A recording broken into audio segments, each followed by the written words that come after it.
인사드리겠습니다. 신양제 영어 박상욱이라고 합니다. 예. 요 YTN 제가 통계 자료를 좀 봤어요, 어머니. 저 봤는데 그 강남의 재수생 비율이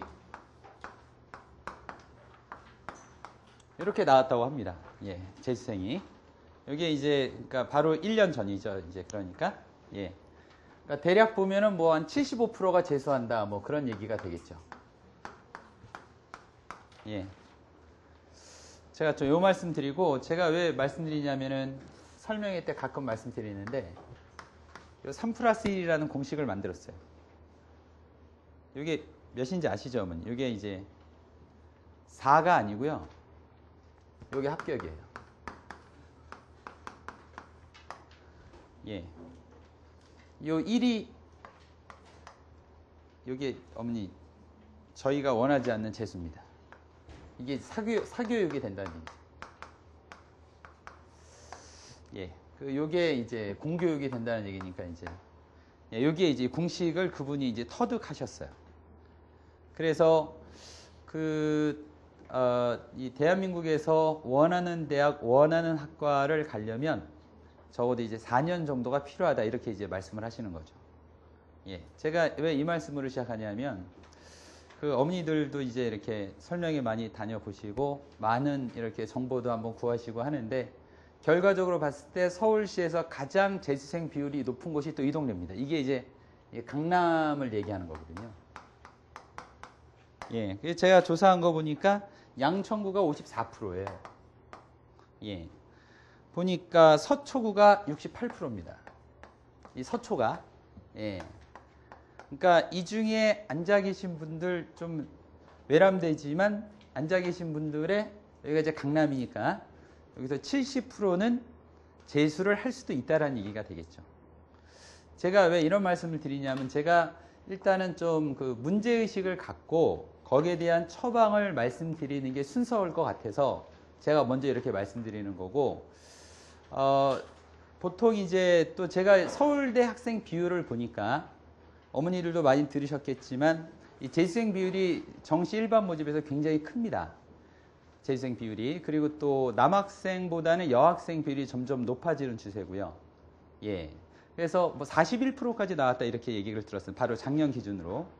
그래서 남학생을 둔 어머니들은 좀 더 가능성이 높을 수도 있다, 이렇게 말씀을 드리고 싶고. 그래서 제가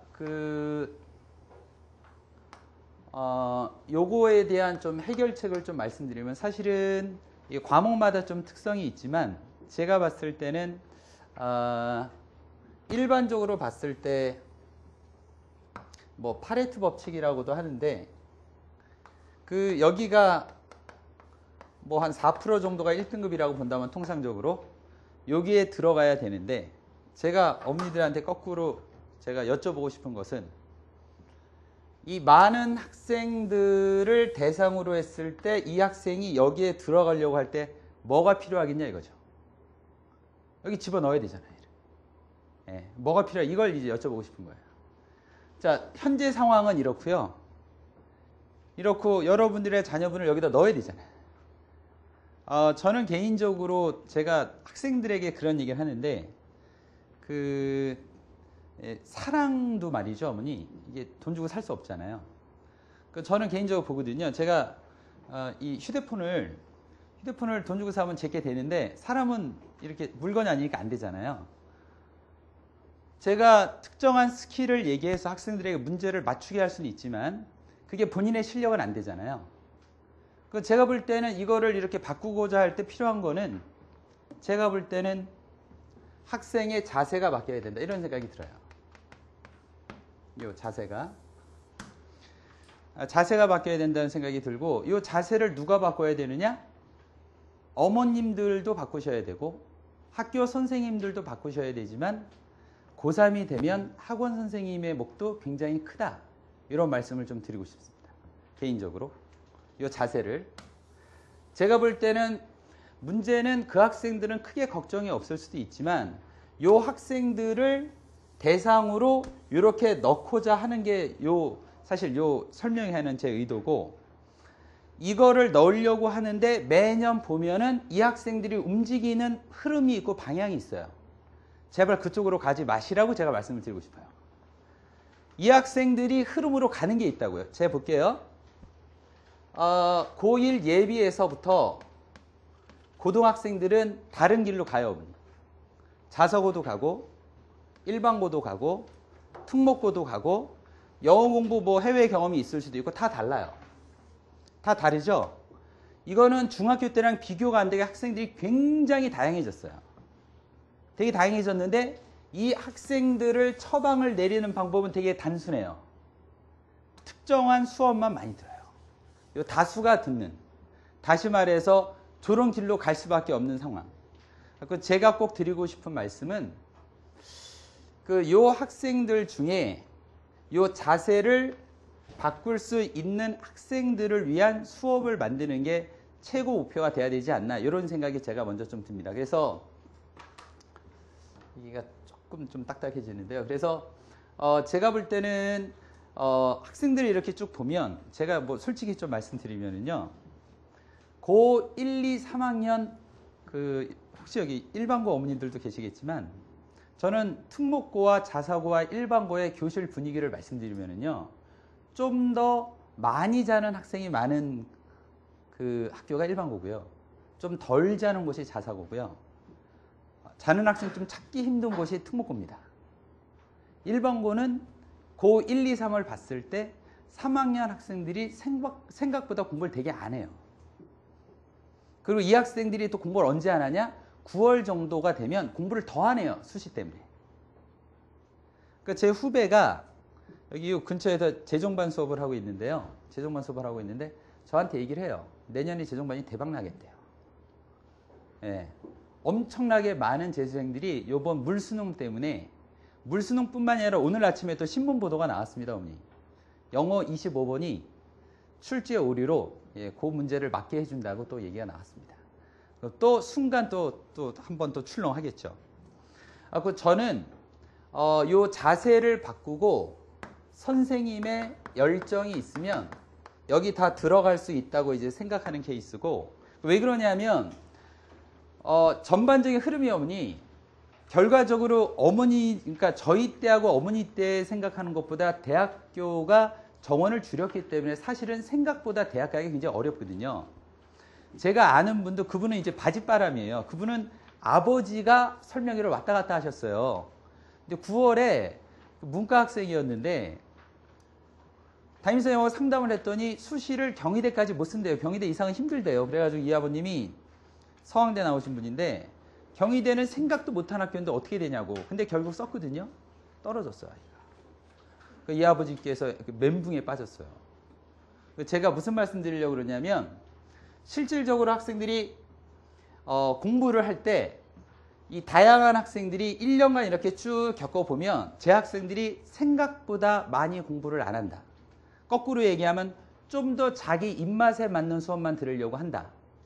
실질적으로 공부를 안 하기 때문에 제가 볼 때는 우리나라 고3이 다 힘들다고 하지만 실질적으로 공부를 열심히 하는 학생이 소수이기 때문에 10명이라도 딱 묶어서 이렇게 딱 하게 되면 엄청난 효과가 나올 수도 있다는 걸 역으로 제가 말씀드리고 싶고 보통 이제 수학 선생님들께서는 문제를 많이 푸시는 분들이기 때문에 학생들을 감성적으로 컨트롤하기에는 약간 좀 제가 수학 선생님 폄하하는 건 아니고요. 그러니까 아마도 제가 볼 때는 국어나 외국어 선생님이 학생들을 조금 컨트롤해서 이게 자세가 바뀌면 어머니 어떤 일이 벌어지냐면 제가 매년 가르쳐 보면 외국어 성적이 상승세를 타면 제가 볼 때는 전반적으로 학생들이 과목들이 좋아져요. 그리고 특히나 저는 이렇게 생각하는 편인데 수학을 잘하는 학생이 외국어도 잘할 수밖에 없어요. 이거는 그 이과 학생하고 문과 학생하고 외국어 평균을 보면 이과 학생이 훨씬 높아요. 훨씬 높아요. 그러니까 만약에 어머니들이 이제 이과 자제분을 이제 이렇게 데리고 있으니까 만약에 외국어에서 만약에 넉넉히 1등급이 나오지 않는 상황에서 수학이 좀 된다는 어머니들은 100% 외국어는 될 수 없다라는 걸 제가 100% 될 수밖에 없다 이거죠. 그거를 좀 확실히 말씀드리고 싶고 그래서 요거는 이제 제 전반적인 설명이고 제가 제 수업에 대해서 조금만 좀 말씀드릴게요. 이 고3 이 선생님들이 이제 이 강의실에 들어오셔서 EBS를 무지하게 강조하는데 제가 좀 말씀드릴게요. EBS를 어머니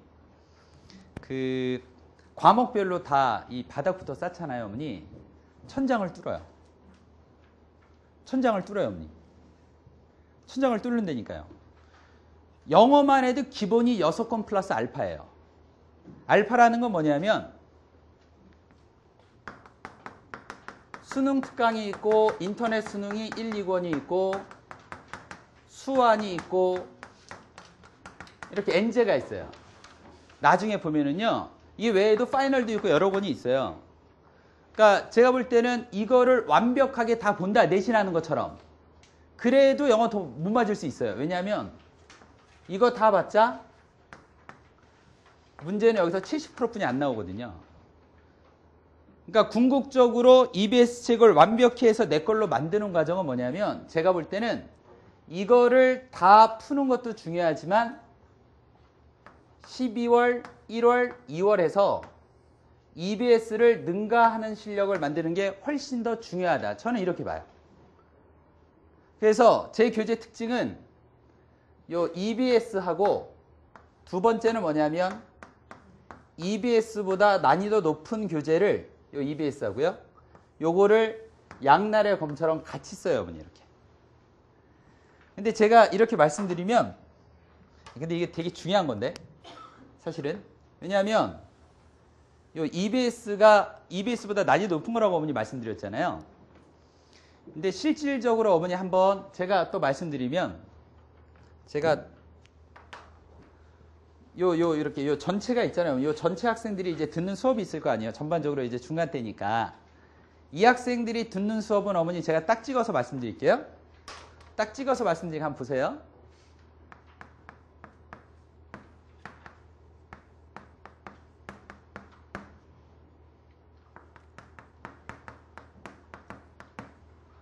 요 세 개뿐이 없어요. 이거 플러스해서 변형 문제뿐이 없어요.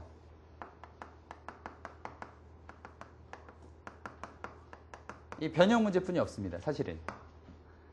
그래서 대부분의 학생들이 어떤 일이 벌어지냐면 요것만 계속 푸는데 문제는 요것만 계속 이렇게 풀어야 되는데 문제는 수학도 있잖아요, 어머니.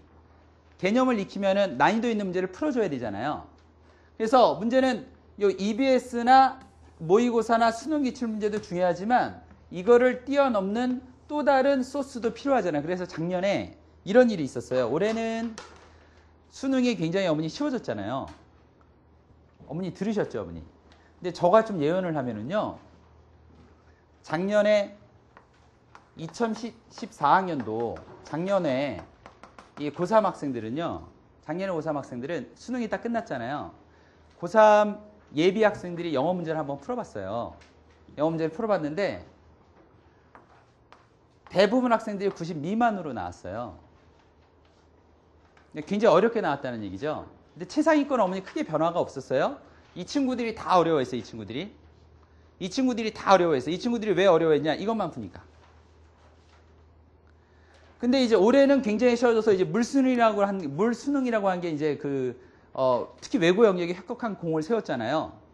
제가 볼 때는 내년에는 외국어가 올해처럼은 절대 안 나와요. 절대 안 나옵니다. 그러니까 제가 볼 때는 그리고 올해 또 어떤 경향이 있었냐면 요 수특이라는 게 제일 처음에 나오는데 요 수특이 최초에 나왔을 때 굉장히 어머니 쉬웠어요. 굉장히 어려웠어요, 이게 어려웠는데요. 이게 난이도가 상이었는데 나라의 정책에 의해서 요 뒤로 갈수록 이렇게 좀 되게 쉬워졌어요. 제가 볼 때는 내년에는 조금 달라질 것 같아요.